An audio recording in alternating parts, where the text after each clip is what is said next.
Dans notre groupe, il y a Inès en design d'interaction alternative numérique, Catherine en master design résilience et habité, Lorraine et Ambre en master design de transition. Laure, quant à elle, est doctorante. Elle travaille sur la créativité dans le monde professionnel. Elle travaille chez Schneider Electric dans le domaine de l'IA et de la cybersécurité. Au début, on devait faire un jeu sur la créativité. Mais comme tout jeu est déjà un support créatif, on a décidé de pousser le concept à fond. Et là, idée de génie, un jeu méta sur la créativité. Le but de la doctorante était de créer un jeu qui permette de générer des idées collectivement, qu'elle puisse ensuite faire tester à ses collègues et présenter en réunion. Ce qui est intéressant, c'est que dans notre équipe, on a fait exactement la même chose. On a généré des idées ensemble, débattu, ajusté et avancé collectivement vers un objectif commun, la réalisation d'un jeu de société. On a donc réfléchi à un jeu collaboratif où les gens discutent et se rapprochent. On voulait que l'équipe puisse construire ensemble. On va donc collaborer avec un objectif commun en s'unissant avec pour but de faire couler l'entreprise. Oui, les employés doivent s'unir, discuter ensemble et surtout se justifier devant le patron pour prouver qu'ils ne sont pas responsables du chaos. Notre jeu s'appelle Corpo Chaos. À vous de mettre le chaos dans l'univers corporate. Maintenant, il fallait construire le jeu, parce que c'est bien beau d'avoir l'idée de faire couler une entreprise, mais comment rendre ça concret ? On a eu plusieurs phases de divergence et de convergence. On s'est demandé quelle forme donner au jeu. Est-ce qu'on voulait construire un bateau, une tour, un arbre ? Quelque chose qui permette vraiment de matérialiser la construction d'équipe. Finalement, on a décidé de construire ensemble un chemin, d'un point A à un point B. Des toilettes au bureau du boss, par exemple. Pour jouer, lancez le dé pour savoir de quelle salle vous partez et dans quelle salle vous arrivez. Installez les tuiles transparentes de départ et d'arrivée. Vous savez maintenant où commence votre mission et où elle se termine. Lancez aussi le dé pour savoir par quels objets vous devez passer. Et c'est parti. Un premier joueur tire 2 tuiles et doit les associer pour lancer l'histoire en racontant ce qui s'est passé la veille dans l'entreprise. Par exemple, personnage et dispute.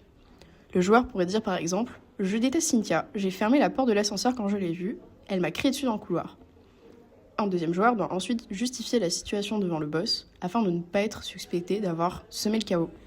Il dirait par exemple « Cynthia la comptable devait me remettre mon augmentation, ça fait 3 mois que j'attends, nous nous sommes expliqués dans le couloir ». Ce même joueur tire ensuite 2 nouvelles tuiles et continue l'histoire. Le troisième joueur doit à son tour justifier et ainsi de suite. Jusqu'à la fin, le but est que le boss vous croie et ne se doute pas que vous soyez responsable. En êtes-vous capable ? On est bien mignon avec nos règles du jeu, mais comment on a procédé pour créer tout ça ? D'abord, on a fait un prototype papier, plateau et jetons.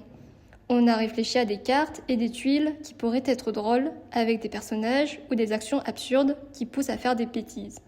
Puis est venu le moment de la réalisation. La contrainte, les matériaux sont limités pour les utiliser de manière responsable. Pas de boîte, on a décidé de faire un pochon, qui devient aussi le plateau du jeu. Oui, idée du siècle.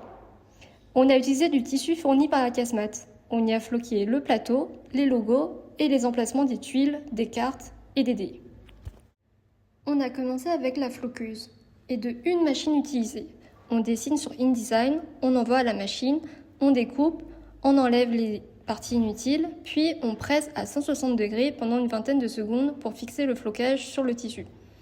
Puis la brodeuse numérique et de 2 machines pour broder les objets par lesquels les joueurs doivent passer et créer des repères visuels.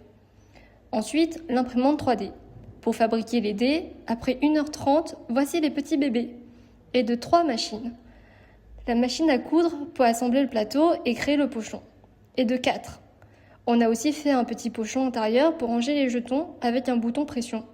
5e machine pour finir. Les jetons ont été peints puis gravés sur bois avec une imprimante laser. Et c'est avec cette même machine, on a aussi gravé les tuiles de départ et d'arrivée sur du plexiglas. Quand on a terminé de jouer, il suffit de refermer le pochon grâce à la corde intégrée. C'est facile à transporter, léger et vraiment très stylé. On a hâte de vous y voir jouer, que ce soit en réunion, à la plage, à la montagne, entre collègues ou avec le boss. Et surtout n'oubliez pas, le but c'est de tout faire exploser.